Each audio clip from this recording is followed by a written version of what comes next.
Bien, Hechos capítulo 13, versículo 1. Dice, en la iglesia que estaba en Antioquía había profetas y maestros: Bernabé, Simón llamado Níger, Lucio de Cirene, Manaén, que se había criado con Herodes el tetrarca, y Saulo. Mientras ministraban al Señor y ayunaban, el Espíritu Santo dijo: apartadme a Bernabé y a Saulo para la obra a la que los he llamado. Entonces, después de ayunar y orar y haber impuesto las manos sobre ellos, los enviaron.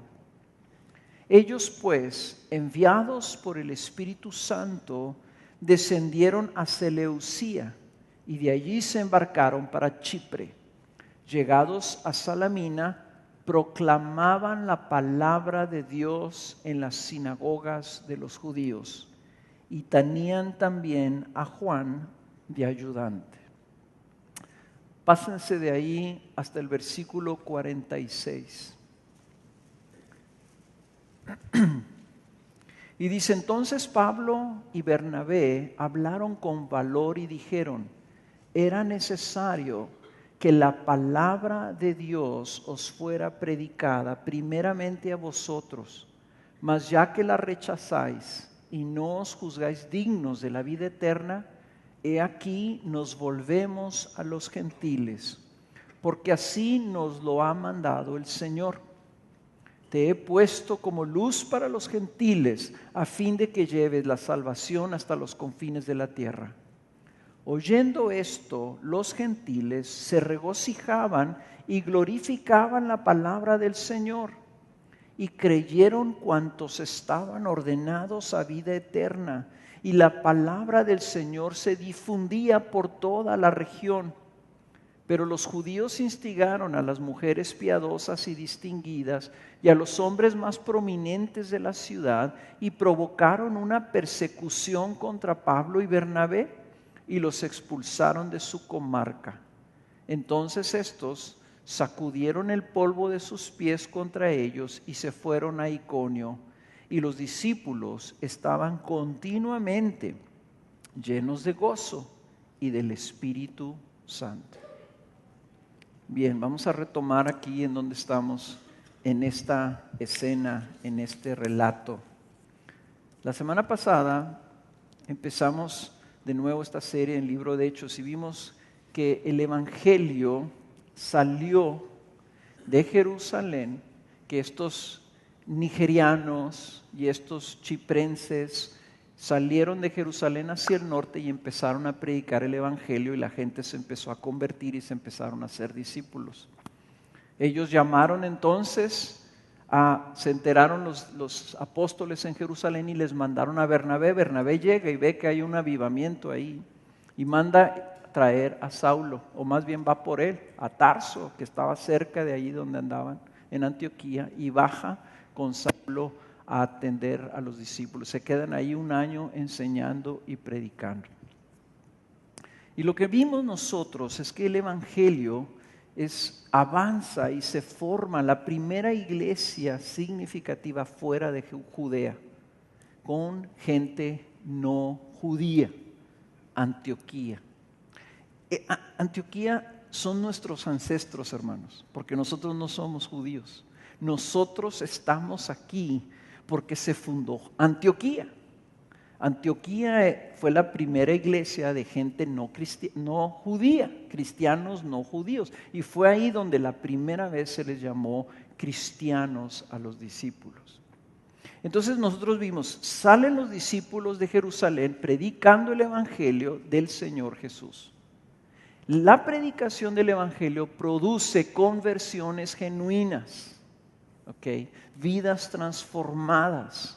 Y sabemos que eran genuinas porque cuando Bernabé llega, Bernabé dice que ve la gracia de Dios en ellos. En otras palabras, conversiones genuinas producen una gracia evidente o se manifiestan por medio de una gracia evidente. Se ve cuando la gente realmente está convertida al Señor.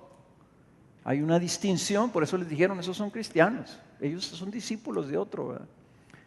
Esos discípulos fueron exhortados por Bernabé a que con corazón firme permanecieran fieles al Señor.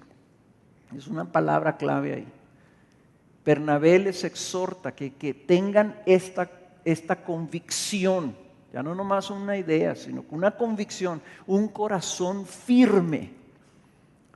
¿Cuál era esa intención, ese propósito que debían de tener como discípulos? Que permanezcan fieles al Señor. Guárdense esa expresioncita porque ahorita la vamos a ver. Entonces, como había muchos discípulos, había multitudes, hubo necesidad de traer pastores y maestros para enseñar esas multitudes. Y aquí empezamos este capítulo 13 diciendo, ahí en Antioquía había profetas y había maestros. Y estaban enseñándole a las multitudes de discípulos que se habían convertido. En la iglesia no solamente es traer discípulos nuevos, sino que luego hay que enseñarles, instruirlos, discipularlos. Pero luego esos discípulos empiezan a ver hacia afuera y empiezan a tener ellos una disposición de servir a la iglesia de donde había salido Bernabé. Y mandan una ofrenda. Y vimos entonces cómo se empieza a hacer una red. Es una red de iglesias. La iglesia empieza a ampliarse, pero empieza a ser como una especie de conecte, donde nuevas iglesias están saliendo de otras iglesias. Antioquía salió pues de Jerusalén. Ahora aquí, en el capítulo 13, estamos viendo que Antioquía sigue ese ejemplo y ahora Antioquía el Señor le llama a enviar a otros hacia afuera. Entonces noten ustedes ahí que los discípulos, los maestros, los profetas estaban ministrándole al Señor. ¿Qué significa ministrar? Significa que tú estás entregándole algo al Señor. Estaban adorando, estaban buscando, estaban orando, estaban ayunando delante del Señor y el Señor les habla. El Espíritu Santo les habla por medio de una palabra profética y les dice, apártame a Pablo y a Bernabé. A Saulo, que en ese entonces le decían todavía Saulo, que es un nombre judío, apártame a Saulo y apártame a Bernabé, porque los voy a mandar a una obra, los he llamado a una obra, y es una obra misionera, es una obra fuera de Antioquía. Hermanos, las iglesias, cuando las iglesias permanecen fieles, buscando del Señor, buscando agradar al Señor, el Señor llama a algunos ahí para hacer una obra fuera de esa misma iglesia. En otras palabras, ¿verdad? Ellos querían servir al Señor, querían ministrarle al Señor. El Señor dijo, sí, pero ¿saben qué es lo que quiero? Quiero de ustedes sacar a algunos ahí y los voy a enviar para que vayan y rieguen el evangelio por otras tierras. ¿Okay? Ellos tomaron esa palabra profética. ¿Y por qué estoy haciendo el énfasis de que es una palabra profética? Porque dice que el Espíritu Santo les dijo, pero no dice que fue una voz audible. Y lo que me inclina a saber que es una palabra profética es por lo que hicieron ellos. Ellos, ¿qué hicieron cuando recibieron esa palabra profética? Se pusieron a ayunar y a orar.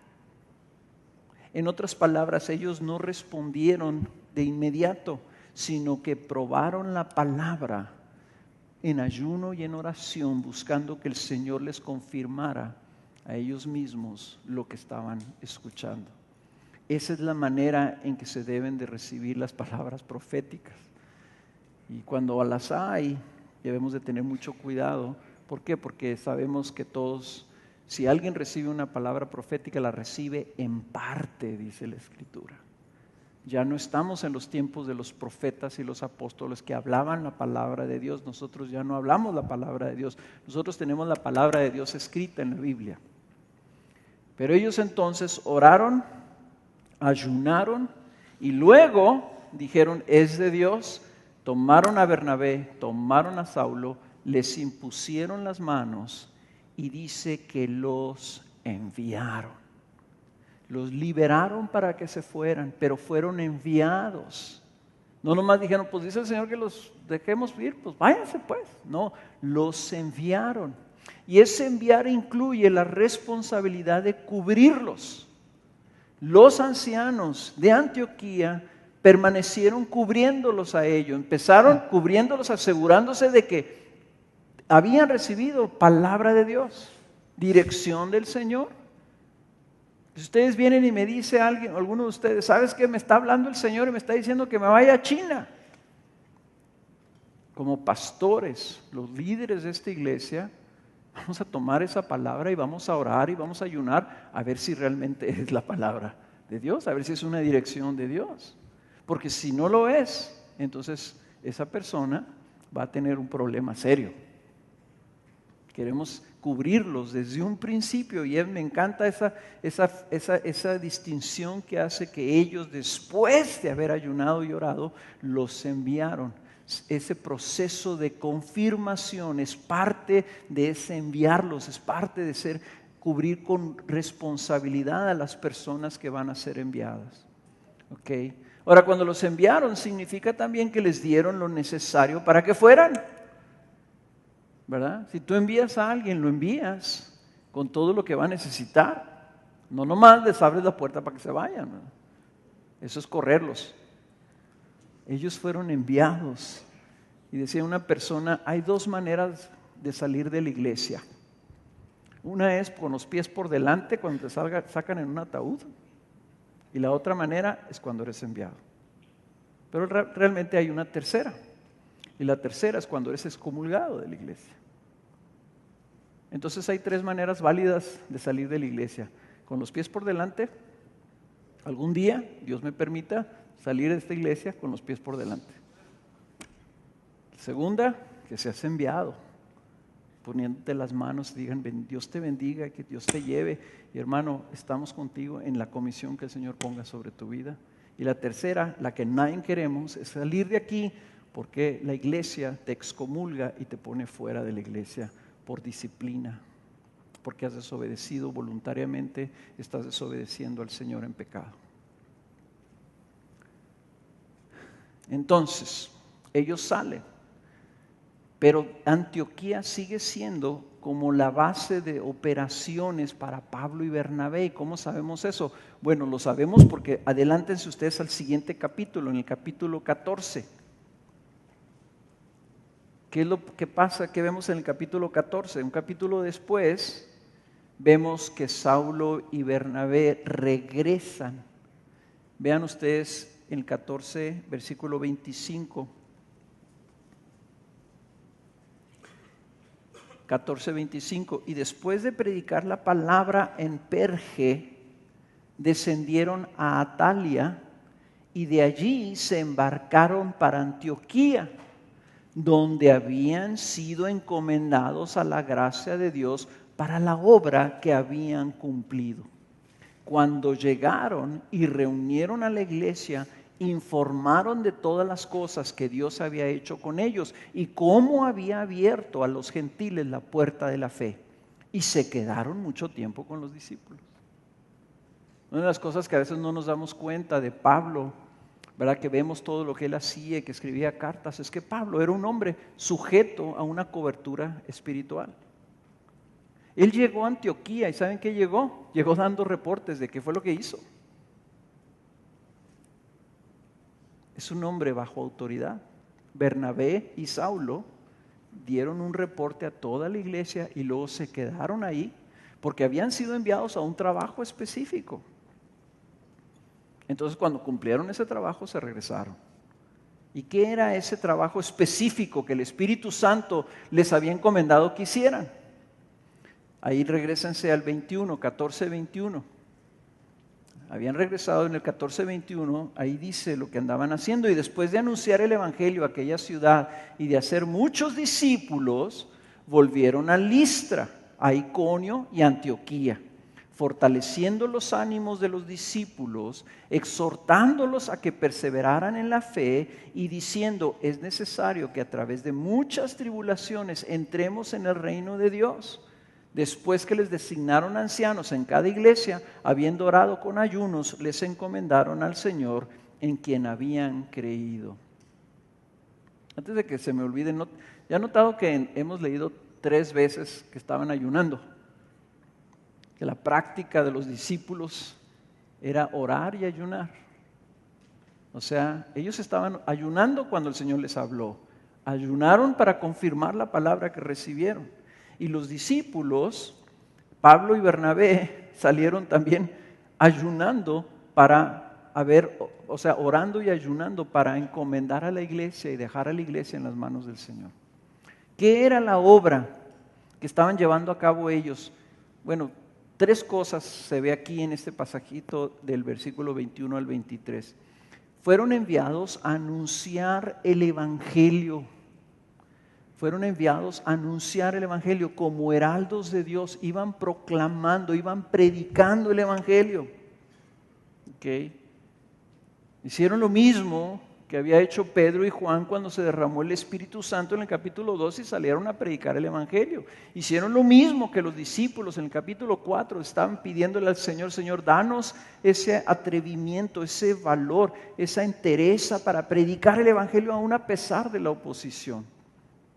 Aquí ese versículo 21, si ustedes leen el resto del capítulo 14, desde el principio se van a dar cuenta que a Pablo lo apedrearon. Lo apedrearon en su primer viaje misionero. Y sin embargo él se levantó y siguió predicando y regresó a Antioquía. El Evangelio fue anunciado por ellos que fueron enviados. La segunda cosa que dice, que hicieron muchos discípulos. O sea, hicieron discípulos, no conversos, sino discípulos.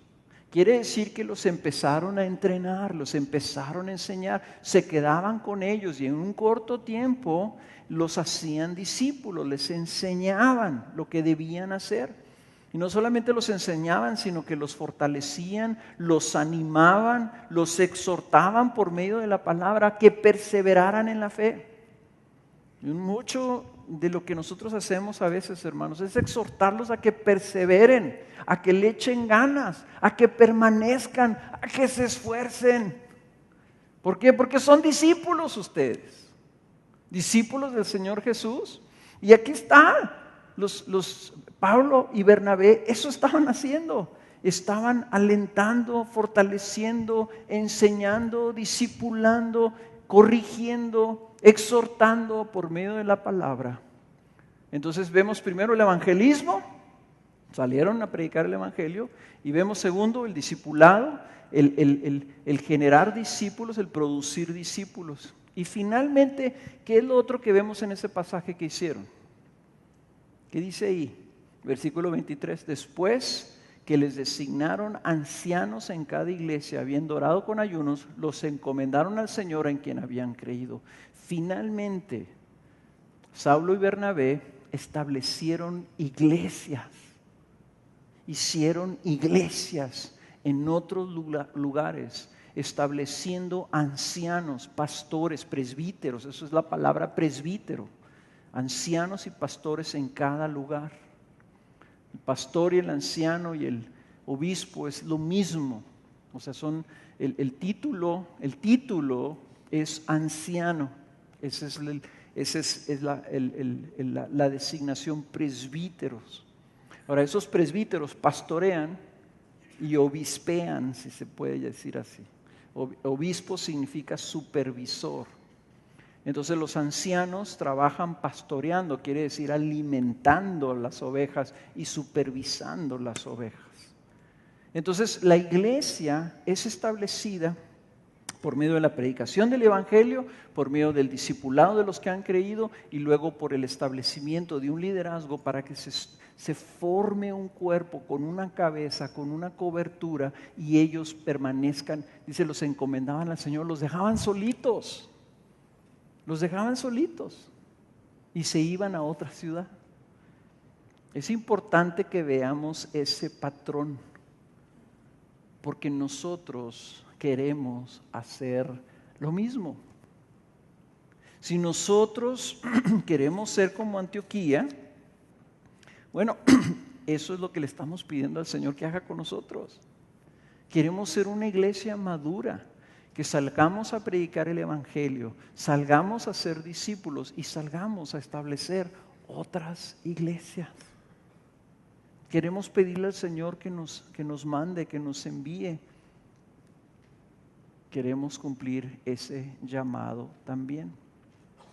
En la conferencia tuvimos nosotros pastores de 21 diferentes ciudades,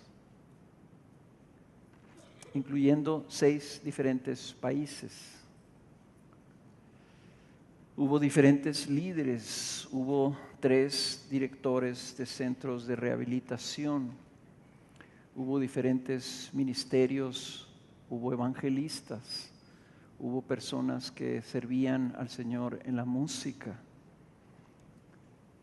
Entonces, ¿por qué es que el Señor nos envió a todas estas personas? 200 personas, 21 diferentes ciudades, 6 países, diferentes ministerios. ¿Por qué nos los envió el Señor? Porque nosotros le pedimos al Señor que nos lo enviara. Porque nosotros le pedimos al Señor que nos usara. Porque no queremos ser una iglesia que nomás estamos aquí, ¿verdad? Engordando. Aquí sentados, pasando semana tras semana tras semana. Queremos ser usados como la iglesia de Antioquía. Cuando le estamos ministrando al Señor, le estamos diciendo, Señor, y úsanos. Y al Señor le agradó esa oración, porque es una iglesia, es una oración que sale de las páginas de la Biblia. Cuando nosotros leemos Hechos y decimos, mira esa iglesia, la iglesia de Antioquía, decimos, nosotros también queremos ser como esa iglesia. Y al Señor le agrada eso. Y cuando nosotros dijimos, bueno, Señor, úsanos, a ver, si quieres usarnos, muéstranos, háblanos, Espíritu Santo. Y entonces nos habló el Señor por medio de los testimonios de esos hermanos que vinieron, que nos dijeron, esto estamos buscando, esto es lo que necesitamos, ayúdanos. Y así como el llamado macedónico del hombre de Macedonia que vio Pablo, que le dijo, ven y ayúdanos, así nosotros estamos recibiendo llamados. Esta semana estuve platicando el martes de esta semana con unos hermanos de una ciudad que se llama Rojas, en Argentina, que está como a 200 kilómetros de Rosario y más o menos un poquito más de 200 kilómetros de Buenos Aires. Está en la provincia de Buenos Aires, en Argentina. ¿Y por qué estuve platicando con ellos? Porque ellos se conectaron a la red y vieron la conferencia por internet. O sea, hice un listado y ahorita no me acuerdo de toda la cantidad, pero del único país que no se conectaron de Centroamérica, creo que fue Belice. Y de Sudamérica, los únicos países que no se conectaron, había una persona que estaba conectada en Brasil, me imagino que algún mexicano por ahí ha perdido, ¿verdad? No hubo nadie de las Guyanas, y de ahí en más, todos los demás países de Sudamérica estaban conectados. Entonces, nosotros le decimos al Señor, ok, Señor, ¿quieres esto? Ahí está. Entonces unos hermanos de Argentina que estaban reunidos, 20 hermanos en esta ciudad de Rojas, estaban escuchando la predicación. Entonces me escribieron y dijeron: queremos hablar contigo, hermano, necesitamos un pastor.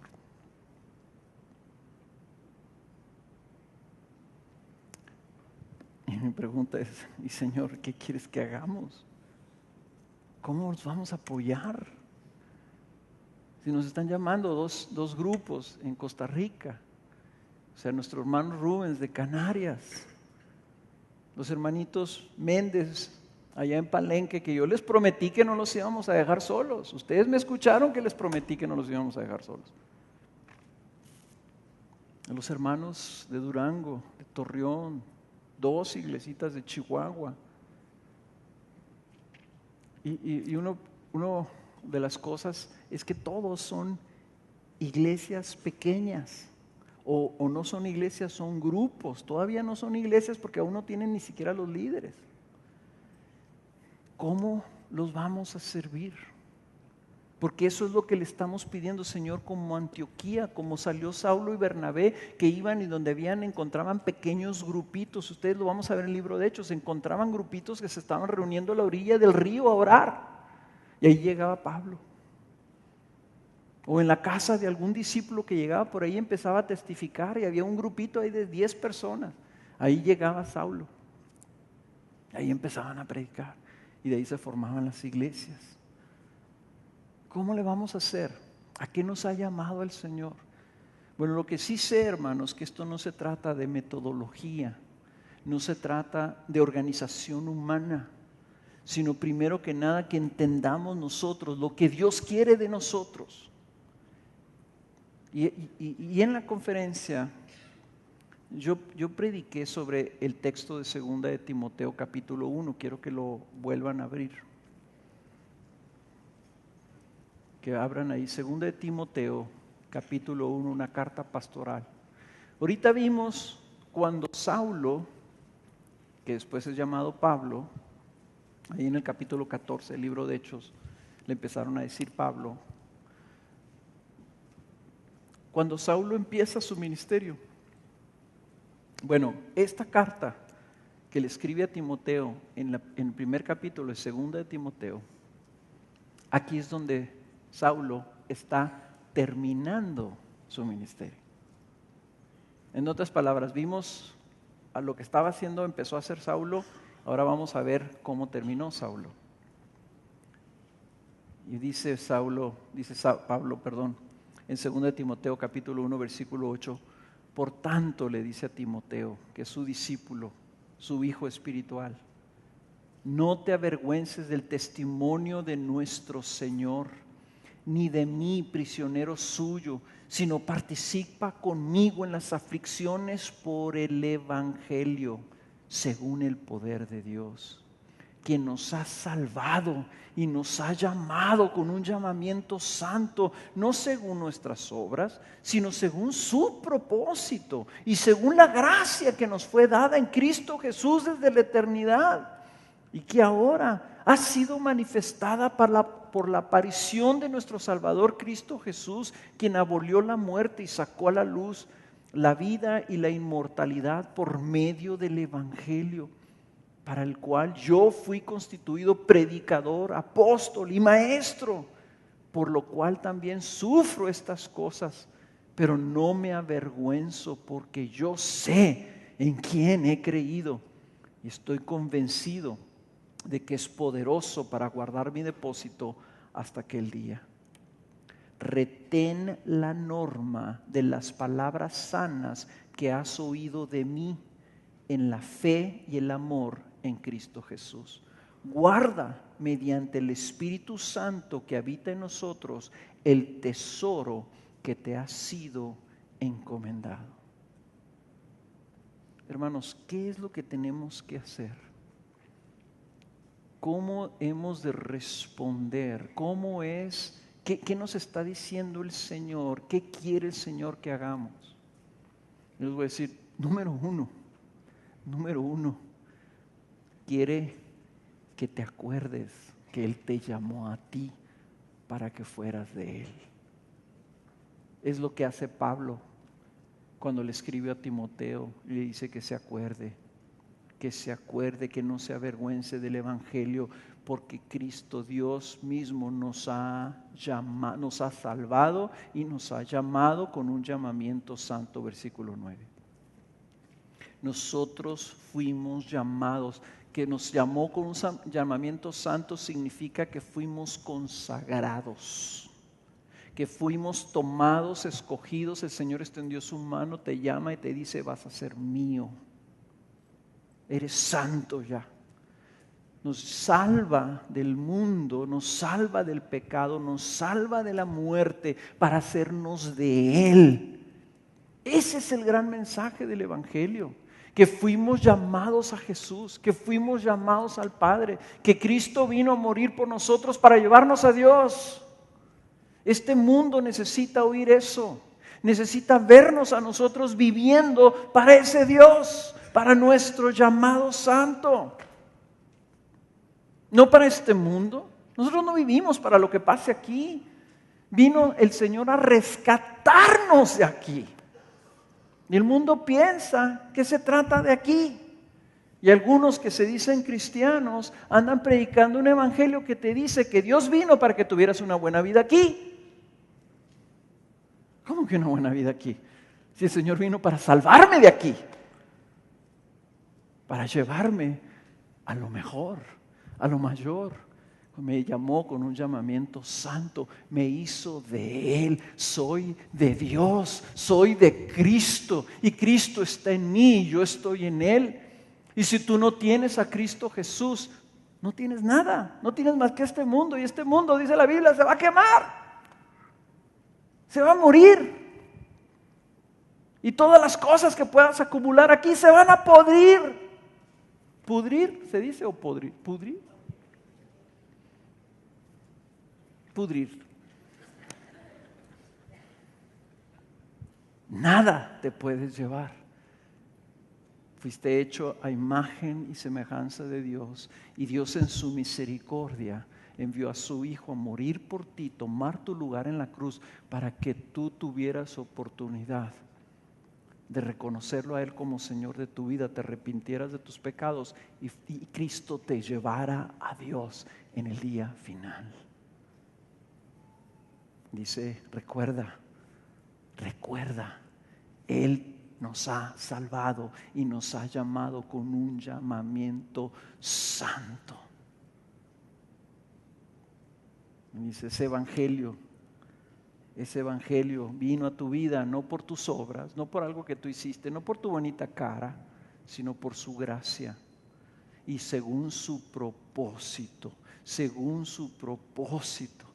que Dios estaba en Cristo reconciliando al mundo consigo mismo, y ahora ha sido manifestado con claridad.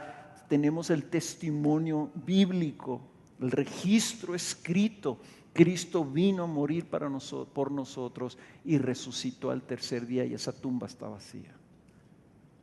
Y el testimonio de la Biblia que tenemos es el testimonio de los hombres que lo vieron y dieron su vida extendiendo ese evangelio. Gloria a Dios que ahora nosotros tenemos el mismo privilegio de seguir dando ese testimonio, que Cristo venció la muerte y sacó a la luz la vida eterna y la inmortalidad. Nosotros estamos predicando vida eterna, hermanos, no religión. Nosotros estamos anunciándole al mundo que hay alguien que venció la muerte. Y si algo es seguro, es que nosotros vamos a ir a parar a un panteón.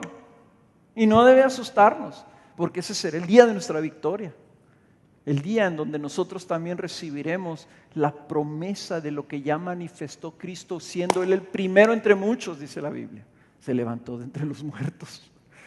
Hermanos, estamos anunciando noticias gloriosas, las buenas nuevas, el evangelio al mundo. El Señor quiere que nos acordemos. ¿A qué fuimos llamados? ¿De dónde nos sacó el Señor? ¿Dónde sacó a personas? Los sacó de la mugre, de la muerte, del pecado, de la impiedad de este mundo. No se nos puede olvidar. Y eso debe movernos a todo. Y eso debe hacer este mundo completamente irrelevante. Completamente irrelevante. Lo que pase aquí, a nosotros nos debe importar lo que pase allá.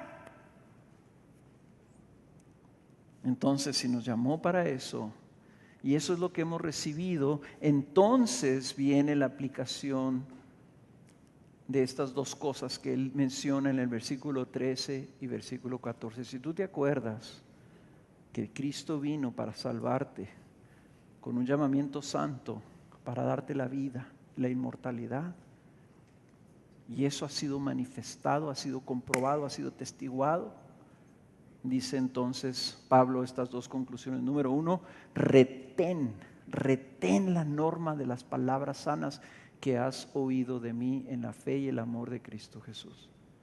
Esto lo tenemos que tener nosotros, pero bien retenido. Retenido significa que tú lo agarras con tus manos y dices, esto es lo que yo tengo.